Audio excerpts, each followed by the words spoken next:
Okay, please welcome to the stage, Julia. So y'all know kids, they're weird. I used to work at the CSMA. I hope I still will, maybe in the summer if they pay me, who knows. Anyways, constantly they would scream, and just in the middle of class. There was this one kid, Justin, and we're in the middle of class, everybody's quiet, and he just goes, "I'm so tired!"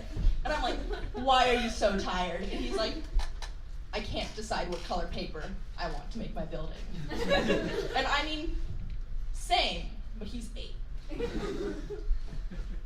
Anyways, I used to be a kid too, and when I was a kid in Indiana, I got chosen to be the lead in a school play, and I had a real leg up on everybody else for one key skill that I had. I could read. And the play was about getting over each other's differences and making new friends. One character was a 7-legged octopus. The other was like a zebrafish that was spotted. So you know, those kids that look different from you, but they're the same. I was the main lead. I was a tiger shark. So you know, that kid in the back that kind of hangs out with those people that you're pretty sure beat each other up with baseball bats and you don't want to get near, you should still be friends with them. Get over your differences so the teachers don't have to.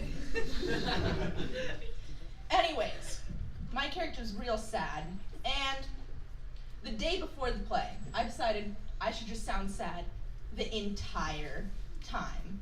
I should just sound as depressed as I possibly can, even at the end where my character's happy, so it's the end. And I'm like, "I love all my special new friends. Thank you for accepting me." And it just goes on like that. Now, I don't remember why I chose that voice. I thought it'd be like good acting. Maybe if I had been Justin, it would have been a bit better. Anyways, we also had a project in 2nd grade, I believe, where we had to write letters to the teacher about a book that we read. And to you too, sir. My dog actually sings when car alarms go like that. It's her favorite song. She's like, "Awoo." That's what we say. Anyways, there was a project where we had to write letters to teachers about books that we read. And my letters were actually pretty well written because not only could I read, I could write too. The only words that I misspelled was congratulations, which I still can't spell, so nothing's really changed. And of course, I signed them all in cursive with "Love, Julia," just to the teacher. She had to know. And a book that I really liked was the science book, and I wrote to her, "Hey, did you know you can actually stick a stick into a balloon? No pops." I read it in science. You should read it. I don't think she ever did. But a book that I didn't like was called A Poke in the Eye. It was a poetry book. And it was very bad due to the fact that the words made like little shapes, and I just didn't get it. I didn't understand poetry. That was too big brain for my little 2nd grade self. So I write to the teacher. I had no idea what I was reading. Some of the words were crisscross.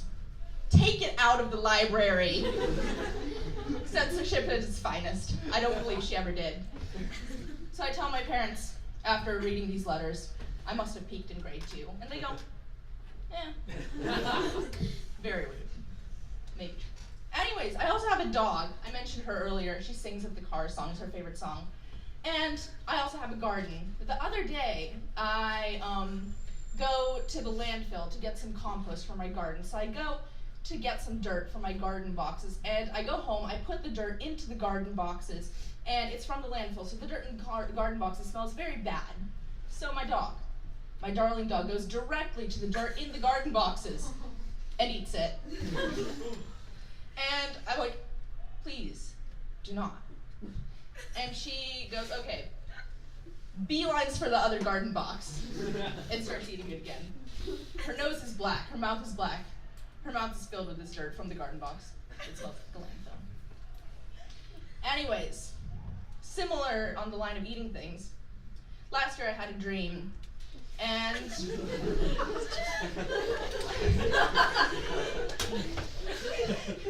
in this dream, an alien hands me a green cookie, and I'm like, "Thank you." Thank you. So So I take a bite of the cookie. It seems delicious. I don't want to insult the alien. And I don't realize I'm dreaming. And I wake up, and my mouth is filled with candle wax. I've eaten a candle off of the side of my bed. So maybe I did peak in 2nd grade.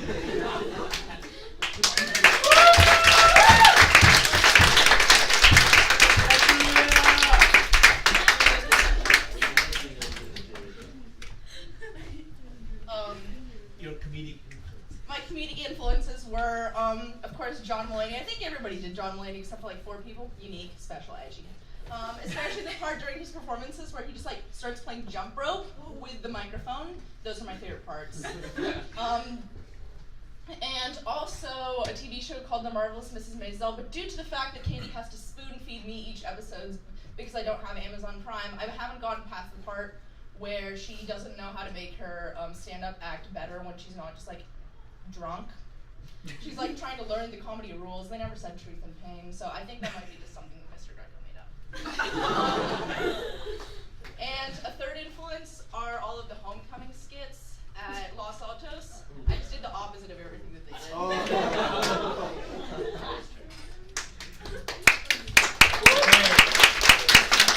Audience, please give Julia some feedback.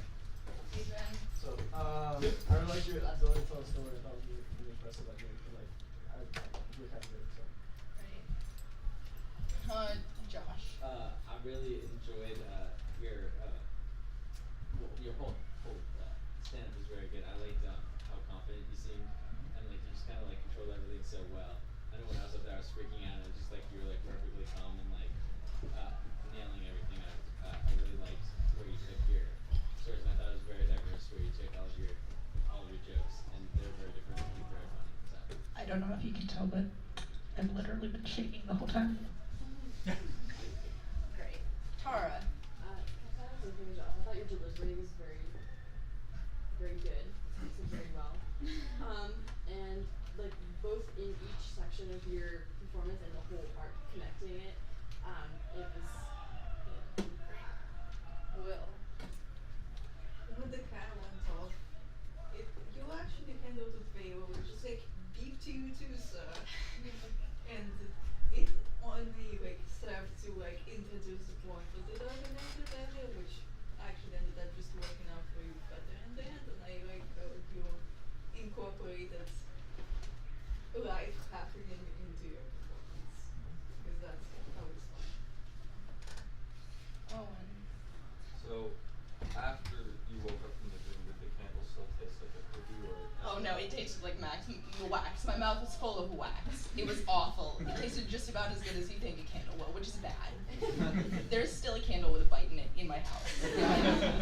It was a big bite too. I thought I was eating a cookie. So you didn't suspect anything. It was a dream. I didn't want to insult the alien. All right, thank you very much, Julia. Nice work.